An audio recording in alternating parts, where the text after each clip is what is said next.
One of important topic in plant ecology is to determine the spatial distribution pattern of a plant. Okay, organisms are not spread at random across the landscape. And one important question of plant ecology is the pattern of individuals in space or spatial distribution, or spatial pattern. The investigation of spatial pattern has become a specialized area of study in plant ecology, and an imposing array of methods has developed over pretty much the last 70 years.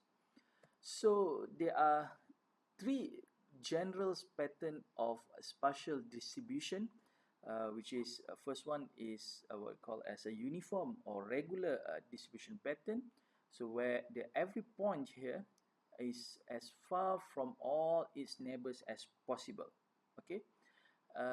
So which one the point 1 to point 2 is similar to point 1 to point 3, etc. Okay, the second one is what we call as a random, which is this: any point is equally likely to occur at any location, and the position of any point is not affected by the position of any other point. There is no apparent ordering of the distribution.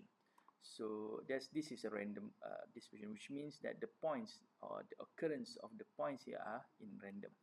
Another one is what we call as clustered or aggregated here, where many points are concentrated really close together, and large area that contains very few. Some have very few, some have a lot, if any. So this is what we call as a cluster distribution. So therefore we have three spatial distribution which regularly used in uh, uh, plant ecology, which is the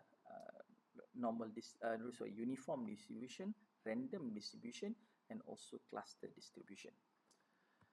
So based on a measure derived from data obtained after a uniform grid network, usually we use kind of like quadrant. So we kind of like put it together in a quadrant. We can determine the distribution pattern, what we call as based on variance to mean ratio. So what it means a variance to mean ratio basically is just we have the number of individuals per quadrant, and then we calculate the variance, and we can calculate the mean. So based on variance to mean ratio, based on the variance to mean ratio, so variance over mean, so a random distribution would indicate that the variance and mean are the same. If the variance to mean to ratio equals to 1, therefore we will expect this to be a random distribution. So however, if the values other than 1 would indicate a non-random distribution. So close to 1, which means that they kind of like a little bit random. If there is more than 1, which means that they have non-random distribution. Unfortunately, we cannot see from variance to mean ratio if this is over dispersed or if this is the cluster. Okay. So therefore, in 1967, Monteloit introduced a metric that accounts for an individual experience of conspecific density, which is called mean crowding.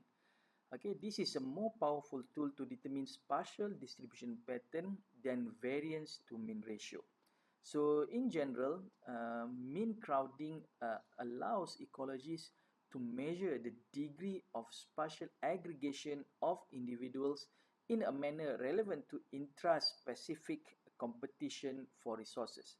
So mean crowding, a first order of approximation of the degree of non-randomness in a distribution, has already functioned as a powerful heuristic that unifies concepts across disciplines in a more general way that Lloyd originally envisioned. So it started with the animal study, with they tried to look at animal distribution pattern, and somehow it crossed all other disciplines. So basically, mean crowding denoted as M star, okay, which measures density from the perspective of the individual. So it is the average number of other individuals per individual per unit of space. So usually the typical sampling unit that we commonly use is the quadrat.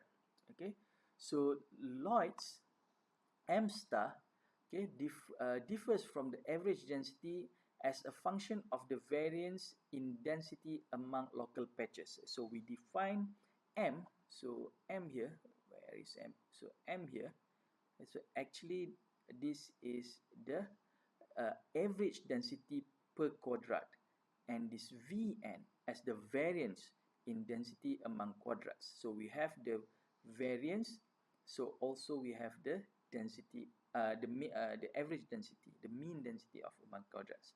So therefore, if n1, okay, if n1 is the number of individuals in the ith quadrat, so each individual in that quadrat experience the n minus 1. So other individuals are in the same quadrat. So Lloyd averaged across the population of individuals distributed across a total of quadrats and obtained the final equation. So this is the final equation for the mean crowding to get the M star. So M star is the mean crowding. So I'm not going as usual. I'm not going to derive all the equation here, but if you can look here, the most important part, because we already have the mean, okay, we from the data of density, okay, the number of individual, we can get the mean.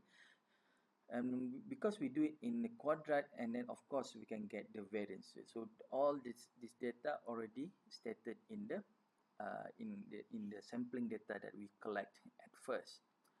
Okay, so when individuals are distributed at randoms, so across quadrats, so which means that we can say that V over M is less than what? So reminder that this variance to mean ratio is less than 1. You can see, we can say that this is uniform or regular distribution pattern.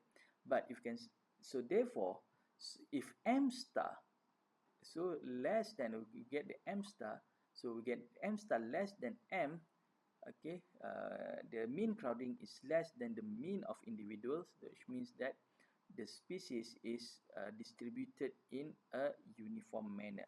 Okay, if this M star equals to M, so which means that this is a random distribution pattern. The species that we study is in random. And if this M star is more than 1, we call it as a or if it's a cluster distribution pattern. So these are the based on the M star over mean crowding here, like mean crowding data, we can get the what we call as distribution patterns. Either it's a uniform, it's a random, or cluster distribution pattern. Because of its relation to mean density under a random spatial distribution, so Lloyd tried to define as a patchiness. This is what is called as a Lloyd patchiness index, or LP, small l and p. Okay, sometimes they use as the p. So this is the ratio of M star over M. Okay, this is the M star over M. So this is a Lloyd's patchiness index. Therefore, Lloyd's measure of patchiness as 1. Okay, as 1.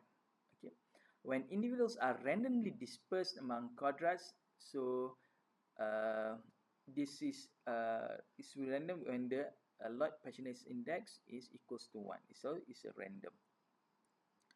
So when individuals when the Lloyd patchiness index is greater than 1, so they are aggregated. And if they're less than 1, when individuals are over dispersed or uniform or regular pattern. So patchiness measures the effective density as experienced by the average individual. For example, if Lloyd Patchiness Index equals 1.35 for some organisms, then the organisms, the individuals experience one another as though density were 35% greater than the average. So by and large, Lloyd's mean crowding has been used to address the fundamental problem of quantifying intra-specific competition. This is one way to look at how Lloyd Patchiness Index can be used. So in addition to this treatment of within species distributions, so Lloyd developed an extension of his original metrics in order to characterize interspecific crowding. So which means that the average subjective experience that each of two species has of the other. So as well as a multi-species extension addressing the average individual's experience of biodiversity or species richness.